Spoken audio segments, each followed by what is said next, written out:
Control system के इस course में आपका एक बार फिर से स्वागत है। लास्ट क्लास में हमने देख लिया था कि कैसे हम लोग पोल्स के लोकेशन पे हम सिस्टम की स्टेबिलिटी बता सकते हैं। जब हमारे पोल्स लेफ्ट हैंड साइड पे लाई कर रहे हैं तो वो पूरी तरह स्टेबल है। अगर पोल्स हमारे राइट हैंड साइड पे लाई करते हैं तो सिस्टम हमारा अनस्टेबल है। ओके, एक बात और कि अगर एक से ज्यादा पोल्स है तो लेफ्ट हैंड साइड पे तो वो तो पूरी तरह स्टेबिलिटी, अगर राइट हैंड साइड पे है तो एक से ज्यादा पोल एक ही पॉइंट पे है तो वो किस तरह से अनस्टेबिलिटी की ओर जाता है, या फिर हमारे इमेजिनरी एक्सिस पे अगर सिस्टम है, पोल्स है तो वो मार्जिनल स्टेबल को बताता है। ये सारी चीजें हमने लास्ट क्लास में देख ली है। आज हम लोग राउथ-हुरविट्ज क्राइटेरिया देखेंगे, लेकिन राउथ-हुरविट्ज क्राइटेरिया देखने के पहले एक बार ओपन लूप ट्रांसफर फंक्शन और क्लोज लूप ट्रांसफर फंक्शन, इन दोनों में कौन से किससे हम सिस्टम का एनालिसिस करते हैं एक बार इसको जान लेते हैं। कि अगर ओपन लूप ट्रांसफर फंक्शन की बात करें तो ये इसकी वैल्यू क्या होती है, एच एस है। और ये क्या है हमारा जीएस है। ये GS divide by 1 + GS H S है। अब अगर केवल हम लोग ओपन लूप ट्रांसफर फंक्शन से किसी सिस्टम को स्टेबिलिटी अनस्टेबिलिटी की बात करेंगे तो ये पॉसिबल नहीं है, मतलब इससे हम सिस्टम की स्टेबिलिटी के बारे में नहीं बता सकते। जबकि यही एक तरीका है जिससे हम लोग सिस्टम की सही स्टेबिलिटी के बारे में बता सकते हैं। ऐसा क्यों? क्योंकि अगर सपोज जीएस का एक एग्जांपल ले लेते हैं, GS equal to s+2 divide by s+1 into s-1। ये हमारे पास जीएस है। तो ये क्या बता रहा है कि पोल्स एक लाई कर रहा है लेफ्ट हैंड साइड पे, एक लाई कर रहा है राइट हैंड साइड पे, यानी सिस्टम को अनस्टेबिलिटी बता रहा है कि सिस्टम अनस्टेबल है। लेकिन अगर इसका हम क्लोज लूप ट्रांसफर फंक्शन देखते हैं तो s+2 divide by s+1 into s-1 divided by 1 + s+2 divide by s+1 into s-1। Okay, तो ये क्या बता रहा है, s+2 divided by s² - 1 + s+2 that is equal to s+2 divide by s² + s+1। यहाँ ये इससे जो पोल्स निकल के आएंगे वो पोल्स इस चीज को रिप्रेजेंट कर रहे हैं कि सिस्टम स्टेबल है, क्योंकि पोल्स जो निकल के आ रहे हैं वो दोनों के दोनों पोल्स जो है ना वो आपका कहाँ लाई कर रहे हैं, तो कहते हैं आपका एक्सिस वाई एक्सिस पे लाई कर रहे हैं, मतलब सिस्टम स्टेबल की बात कर रहे हैं। जबकि हम लोग सिस्टम का स्टेबिलिटी के बारे में नहीं बता पा रहे थे। जब हम जीएस की मदद से अगर हम लोग सिस्टम की स्टेबिलिटी की बात कर रहे थे तो सिस्टम डायरेक्ट अनस्टेबल आ गया था, लेकिन अगर क्लोज लूप ट्रांसफर फंक्शन से देख रहे हैं तो ये सिस्टम स्टेबल बता रहा है। ओके, तो अब से ये कंक्लूजन तो निकाल सकते हैं कि ओपन लूप ट्रांसफर फंक्शन हम बिल्कुल नहीं देखेंगे, हम केवल क्लोज लूप ट्रांसफर फंक्शन की बात करें, और क्लोज लूप ट्रांसफर फंक्शन में केवल 1 + जीएस एच एस ये हमारे लिए सफिशियंट है क्राइटेरिया कि 1 + जीएस एच एस की मदद से, केवल डिनोमिनेटर की मदद से ही हम लोग इस कंडीशन पे इस कंडीशन पे आ सकते हैं, इस डिनोमिनेटर की मदद से कि भाई क्या हमारा सिस्टम स्टेबल है या अनस्टेबल है। ये हमारा कैरेक्टरिस्टिक इक्वेशन कहलाता है, यही हमारा कैरेक्टरिस्टिक इक्वेशन है, जिनकी कैरेक्टरिस्टिक इक्वेशन है जिनकी मदद से हम लोग सिस्टम की स्टेबिलिटी अनस्टेबिलिटी की बात करेंगे। तो राउथ-हुरविट्ज क्राइटेरिया क्या कहता है? राउथ-हुरविट्ज क्राइटेरिया क्या कहता है? ये कहता है कि मैं बिना पोल्स को जाने कि कौन कौन से पोल्स हैं, मैं ये बता सकता हूँ कि कितने पोल्स लेफ्ट हैंड साइड पे लाई कर रहे हैं और कितने पोल्स राइट हैंड साइड पे लाई कर रहे हैं, और कितने पोल्स जो हैं वो वाई एक्सिस पे लाई कर रहे हैं, वाई एक्सिस पे लाई कर रहे हैं। ये बिना सिस्टम को पूरा सॉल्व किए हुए ये बता सकता है। तो यानी कि राउथ-हुरविट्ज अपने आप में एक थोड़ा सा हमारे पास सिस्टम के स्टेबिलिटी अनस्टेबिलिटी के बारे में काफी कुछ बता देता है। तो इसको एक बार थोड़ा सा और देख लेते हैं। ये कैसे बतलाता है राउथ-हुरविट्ज क्राइटेरिया, कैसे हम लोग इसका फाइंड आउट करते हैं कि कितने पोल्स लेफ्ट हैंड साइड पे हैं, कितने पोल्स राइट हैंड साइड पे हैं। सपोज एक हम लोग क्यूएस यानी कैरेक्टरिस्टिक इक्वेशन लिख लेते हैं, जनरलाइज, हम एक जनरलाइज अभी डिफाइन करने वाले हैं। इसके बाद हम एक स्पेसिफिक एग्जांपल्स लेके चलेंगे। तो a0 एक s⁻n plus a1 s⁻n-1 plus a2 s⁻n-2 plus a3 s⁻n-3 plus a4 s⁻n-4 so on. कहां तक? तो हमारा an तक जाएगा, ये क्लियर है। अब जब हम लोग राउथ हर्विट्ज क्राइटेरिया लिखते हैं तो राउथ अरे कैसे लिखते हैं, तो यहाँ हम लोग सबसे पहले एस की पावर एन, एस की power N minus one, S की power N minus two, S की power N minus three, so on till S की पावर जीरो। ओके, और यहाँ हम लोग लिखते हैं, ये वैल्यू हम लोग पुट करते चले जाते हैं। ए एस की पावर एन का कॉफिशेंट यहाँ ए नॉट, देन हम ये इसको स्किप करेंगे, नेक्स्ट हम लिखेंगे ए टू, फिर इसे स्किप करेंगे ए फोर, फिर ए फाइव में ए सिक्स। ओके, और फिर एस की पावर एन माइनस वन में हम नेक्स्ट हम ये लिखेंगे एस की पावर एन माइनस वन का जो कॉफिशेंट है ए वन, देन ये तो हम लोग लिख चुके हैं A three, A five, A seven, so on. I hope clear होगा। अब यहां हम लोग नई कॉफिशेंट्स फाइंड आउट करने की कोशिश करेंगे, B one, B two, B three, B four, S N minus three का C one, C two, C three, C four, so on. ऐसे ही हमारा ये पूरा का पूरा। अब ये B1 कैसे लिखेंगे, B1 की वैल्यू क्या होगी, तो B1 कैलकुलेट करने का तरीका हमारे पास ये है कि A1 into a two minus A3 into a not, A1 into a two minus A3 into a not divided by A1, ये हमें B1 देगा। ओके, अब B2 कैसे कैलकुलेट करेंगे, B2 कैलकुलेट करने का तरीका है A1 इंटू, इसको मैं रेड पेन से रिप्रेजेंट करता हूँ, A1 into a four minus a five into a not divide by a two, sorry a one. उसी तरह से अगर B3 निकालना हो तो बहुत इजी है, B3 निकालना हो तो A1 into A six minus A seven into a not divide by A one.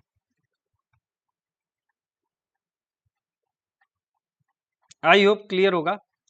अब ये तो हमारा B1, B2, B3, B4 ऐसे ही निकल जाएगा। अगर C1 कैलकुलेट करना हो तो जैसे हमने B1 कैलकुलेट किया है, जैसे हमने B2 कैलकुलेट किया, वैसे ही C1, जस्ट इसके दो ऊपर का, इन दोनों को लेंगे। अब पहले इस B1 कैलकुलेट करने के लिए हम इन दोनों को ले रहे थे, वैसे ही C1 कैलकुलेट करने के लिए हम लोग केवल इन दोनों को लेंगे, यानी कि हमारा C1 की वैल्यू क्या आएगी, C1 की वैल्यू आएगी B1 into A three, B1 into A three minus B2 A1 divide by B1। C2 की वैल्यू क्या आएगी, C2 की वैल्यू आएगी आपकी B1 A5 minus B3 A1 divide by B1। C3 की वैल्यू क्या आएगी, मैं ब्लू से रिप्रेजेंट कर लेता हूं, B1 A7 minus B4 A1 divide by B1। I hope clear होगा, कोई डाउट नहीं होना चाहिए कैसे हम कैलकुलेट कर रहे हैं। एक एग्जांपल से समझेंगे कि ये कैसे कैलकुलेट हो रहा है। और एक अब यहाँ हम लोग राउथ हर्विट्ज क्राइटेरिया कैसे बतलाता है कि कितने पोल्स लेफ्ट हैंड साइड पे लाई कर रहे हैं और कितने पोल्स राइट हैंड साइड पे लाई कर रहे हैं और कितने पोल्स एक्सिस पे लाई कर रहे हैं, ये तरीका बतलाता है। हम जब इस कॉफिशिएंट्स को देखते हैं, जो ये फर्स्ट लाइन में हमारा जो फर्स्ट कॉलम है, ये हमारा फर्स्ट कॉलम है, फर्स्ट कॉलम के सारे कॉफिशिएंट्स को हम जब देख रहे हैं तो इन्हीं से हम ये कंक्लूड कर सकते हैं कि कितने पोल्स लाई कर रहे हैं एक्सिस पे, इस पे एक्सिस पे कितने पोल्स लेफ्ट हैंड साइड पे, कितने पोल्स राइट हैंड साइड पे। सपोज ये सारे के सारे पॉजिटिव्स हैं, सारे के सारे पॉजिटिव हैं, एक भी नेगेटिव नहीं है, तो सारे के सारे पोल्स जो भी n पोल्स हैं, टोटल n पोल्स जो हैं वो n के n पोल्स लाई कर रहे हैं लेफ्ट हैंड साइड पे, यानी सिस्टम पूरी तरह से स्टेबल है। सपोज एक हमारा कोएफिशिएंट नेगेटिव हो जाता है, सपोज B1 हमारा नेगेटिव है, तो जितनी बार हमारा चेंज होगा साइन A1 से B1 फिर B1 से C1, ये हमारा साइन चेंज है। नंबर ऑफ साइन चेंज जितनी बार होगा उतने नंबर ऑफ रूट्स जो हैं वो राइट हैंड साइड पे लाई कर रहे हैं। नंबर ऑफ साइन चेंज ये हमारा बताया कि कितने नंबर ऑफ रूट्स जो है वो राइट हैंड साइड पे लाई कर रहे हैं। और अब देखेंगे कि अगर मान लो सारे कोएफिशिएंट 0 आ जाते हैं तब हम उसी से कंसिडर करेंगे कितने पोल्स लाई कर रहे हैं एक्सिस पे। एग्जाम्पल से सारा कुछ क्लियर हो जाएगा, ऐसे समझना थोड़ा सा मुश्किल काम है। मैं थोड़ा 2-3 एग्जाम्पल लेके चलता हूं जिससे कि ये सारी बातें क्लियर हो जाए। ओके, तो एक एग्जाम्पल क्यूएस की वैल्यू ले लेते हैं। क्यूएस हमारा कैरेक्टरिस्टिक इक्वेशन है। क्यूएस इज इक्वल टू हमारा एस की power 4 plus 8s cube plus 18s square plus 16s plus 5 equal to 0। ये हमारा क्यूएस है। तो हम ड्रॉ करते हैं राउथ अरे। तो S4, S3, S2, S1 and S0, यहाँ हम लोग लिखेंगे 1, 18, 5 और यहाँ लिखेंगे 8, 16। ओके फाइन, कोई दिक्कत नहीं है। तो हमारा S2 क्या होगा? S2 क्या होगा? S2 कैलकुलेट करना है तो 8 into 18 divide by minus 16 into 1 divide by 8। ये हमारा S2 का ये कोएफिशिएंट निकल के आएगा। तो ये कितना हो गया?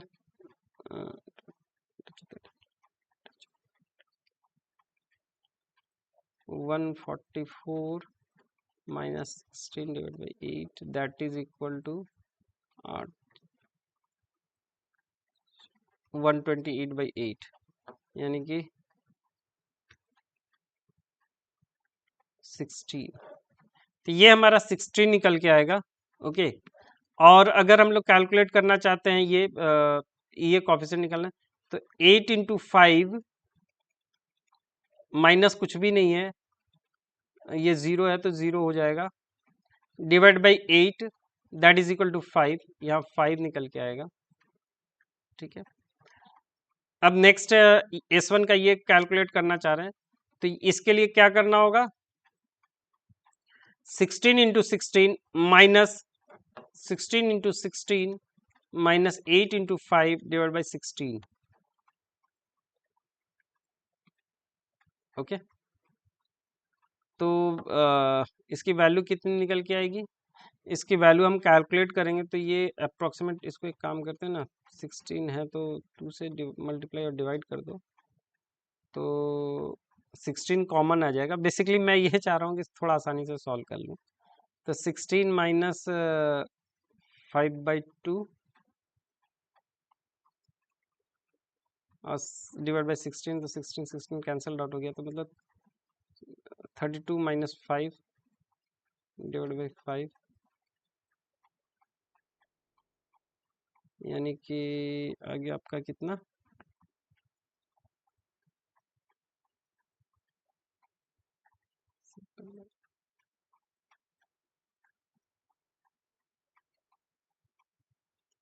Twenty 27/5 27/5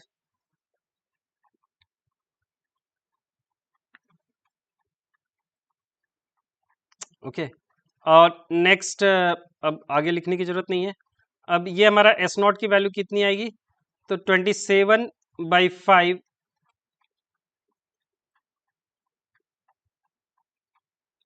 multiply by 5 minus 0 divide by 27/5 यानी 5 कैंसल्ड आउट हो गया हमारे। अच्छा, ये 5 नहीं भी रहने दो तो यहाँ 5 आएगा।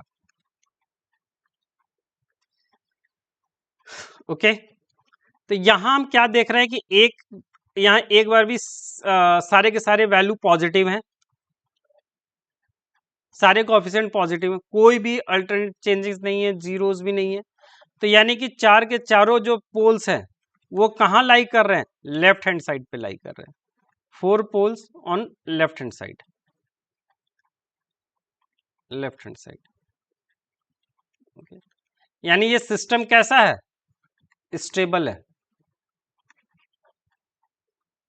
आई होप क्लियर होगा।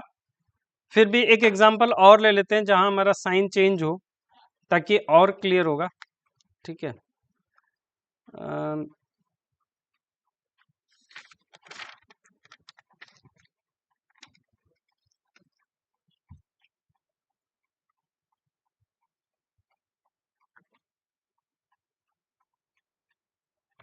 एक क्वेश्चन आया था 2007 हमारे इंजीनियरिंग सर्विसेज एग्जामिनेशन में 2007 में क्वेश्चन था, उसको देख लो। ओपन लूप ट्रांसफर फंक्शन हमारा दे रखा है, GS is equal to K into 1 - S divided by 1 + S। इसमें K की वैल्यू निकालनी है कि जिससे सिस्टम स्टेबल हो जाए। K की वैल्यू फाइंड आउट करनी है जिससे सिस्टम स्टेबल हो। ठीक है, और ये कैसे फाइंड आउट कर सकते हैं हम लोग? तो सबसे पहले तो हमें 1 + GSHS निकालना होगा। ओके, तो 1 + GSHS क्या आएगा? तो 1 + GSHS यहाँ मान के चल रहे हैं, HS की वैल्यू 1 दे रखा है इसने, यूनिटी फीडबैक है। ओके, ये मेंशन है क्वेश्चन के अंदर, यूनिटी फीडबैक की बात मेंशन है। ठीक है, तो 1 + K into 1 - S divide by 1 + S, that is equal to 1 + S plus K - KS is equal to 0। और हमारा QS की वैल्यू क्या आएगी? QS की वैल्यू होगी आपकी 1 - K into S plus K + 1 equal to 0। तो राउथ अरे निकाल लेते हैं एक बार। S की पावर 1, S की पावर 0, और ये आएगा आपका 1 - K, और आगे कुछ नहीं होगा, और ये होगा हमारे पास K + 1। ठीक है, इसकी अगर वैल्यू निकालने चाहें तो ये वैल्यू भी पॉजिटिव चाहिए हमें, और ये वैल्यू भी पॉजिटिव चाहिए। यानी 1 - K, अगर सिस्टम स्टेबल चाहिए हमें तो 1 - K भी पॉजिटिव चाहिए और K + 1 भी पॉजिटिव चाहिए, तभी हमारा सिस्टम स्टेबल होगा। तो 1 - K अगर पॉजिटिव चाहिए तो इसका क्या मतलब है? इसका मतलब ये है कि 1 इज ग्रेटर देन K, यानी कि K इज लेस देन 1 चाहिए। दूसरा, K इज ग्रेटर देन -1, यानी कि अगर K की वैल्यू -1 से 1 के बीच हो तभी हमारा सिस्टम स्टेबल होगा। आई होप क्लियर होगा, कोई डाउट नहीं होना चाहिए। बहुत इजी क्वेश्चन था, 2007 का क्वेश्चन है। ठीक है, एक क्वेश्चन और कर लेते हैं हम लोग। इस बार कुछ ऐसा क्वेश्चन करते हैं, QS दे रखा है।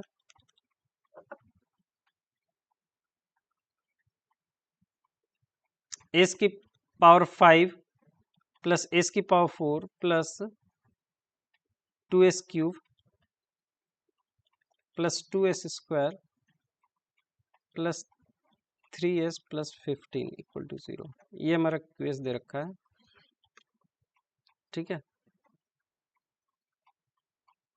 तो राउथ क्राइटेरिया लिखना स्टार्ट, राउथ अरे पहले लिखना स्टार्ट करते हैं। तो S की पावर 5, S की पावर 4, S की पावर 3, S की पावर 2, S की पावर 1, S की पावर 0।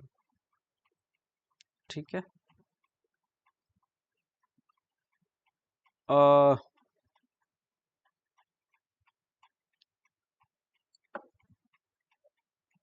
तो ये हो गया 1 2, ये क्या होगा 1 2 3, यहाँ क्या आएगा 1 2 एंड 15। ठीक है, अब यहाँ हमारे पास जो पहला कॉफिशिएंट आएगा वो क्या होगा 1 × 2 minus 2 × 1 divide by 1, 1 × 2 minus 2 × 1 divide by 1, that is equal to 0। और दूसरा कॉफिशिएंट यहाँ क्या आएगा 1 × 3 माइनस 15 × 1 डिवाइड बाई 1, यानी इसकी वैल्यू कितनी आ गई? इसकी वैल्यू आ गई 3 - 15 डिवाइड बाई 1, यानी -12। ये -12 आ गई। जब हमारा अगर फर्स्ट कॉलम में कोई वैल्यू 0 आ जाए, ये बात हमेशा ध्यान रखना, अगर फर्स्ट कॉलम में कोई वैल्यू 0 आ जाए तो उस 0 को हम रिप्लेस करेंगे एक टर्म से a, अननोन x या a कुछ भी एक टर्म से रिप्लेस कर देंगे। ऐसा क्यों? हम ये मान के चलेंगे कि जो भी वैल्यू है वो पॉजिटिव है a। अब आगे का जो हम लोग जितने भी सॉल्यूशन करने वाले हैं वो a मान के करेंगे। तो नेक्स्ट हमारा S2 का जो कॉफिशिएंट आएगा वो क्या आएगा, 2 into a minus of minus plus 12 divide by a, ये आएगा आपका 2a plus 12 by a। Okay, और ये क्या आएगा 15a divide minus 0 divide by a, यानी कि 15a minus 0 divide by a, that is 15। Okay fine. अब ये क्या होगा, S1 की वैल्यू क्या होगी, S1 की वैल्यू होगी 2a plus 12 divide by a into -12 minus 15a divide by 2a plus 12 divide by a, ये हमारा कॉफिशिएंट आएगा। तो इसको अगर हम लोग सॉल्व करना चाहेंगे तो कितना आएगा, 2a sorry -24a minus 144 minus 15a square divide by 2a plus 12। तो इसको एज इट इज यहां लिख देंगे हम लोग, -24a minus 144 minus 15a square divide by 2a plus 12, और यहाँ क्या आएगा 15, क्योंकि इससे मल्टीप्लाई होगा 0 होगा डिवाइड बाई दिस वन, यानी 15 आएगा यहाँ। अब ये सिस्टम, इस सिस्टम के बारे में बताने कि सिस्टम में कितने पोल्स लेफ्ट हैंड साइड पे लाई कर रहे हैं, कितने पोल्स राइट हैंड साइड पे, कितने poles 0। Total number of poles कितने, टोटल नंबर ऑफ पोल्स कितने हैं 5। ठीक है, तो अगर a को हम पॉजिटिव मान के चल रहे हैं तो ये भी पॉजिटिव होगा, अगर ये पॉजिटिव है तो ये पॉजिटिव डिवाइड बाई पॉजिटिव, यानी ये टोटल पॉजिटिव होगा। अगर a को पॉजिटिव लेके चल रहे हैं तो ये वैल्यू डिनोमिनेटर तो पॉजिटिव आ जाएगा, डिनोमिनेटर तो पॉजिटिव होगा बट न्यूमरेटर नेगेटिव हो जाएगा, तो ये नेगेटिव ओवरऑल नेगेटिव वैल्यू आएगी। ओके, ओवरऑल नेगेटिव वैल्यू होगी। फिर ये पॉजिटिव, तो ये पॉजिटिव पॉजिटिव नेगेटिव पॉजिटिव, इसका कोएफिशिएंट की बात करें तो यहां अल्टरनेट साइन चेंज कितनी बार है, अल्टरनेट साइन चेंज एक बार चेंज ये हो गया, एक बार चेंज ये हो गया, यानी 2 चेंजेस हैं। टोटल नंबर ऑफ चेंजेस कितने हैं, 2 हैं। तो total number of poles on right hand side पे कितनी है, 2 है, और total number of poles on left hand side 3 है, और एक्सिस पे कितनी है, 0 है। अब एक्सिस पे कब आती है वो भी हम देखेंगे एक एग्जांपल से, ताकि क्लियर हो जाए कि एक्सिस पे कब पोल्स लाई करती है, जब सारे के सारे रोज सारे के सारे वैल्यूज यहाँ 0 हो जाएंगे। अभी हम देखेंगे उसका भी एग्जांपल। ओके, अब नेक्स्ट क्लास में उसको देख लेंगे, आज लेक्चर थोड़ा लंबा हो जाएगा इसलिए नेक्स्ट क्लास में इसको थोड़ा कंटिन्यू करेंगे। आज के लिए बस इतना ही। Thank you for watching.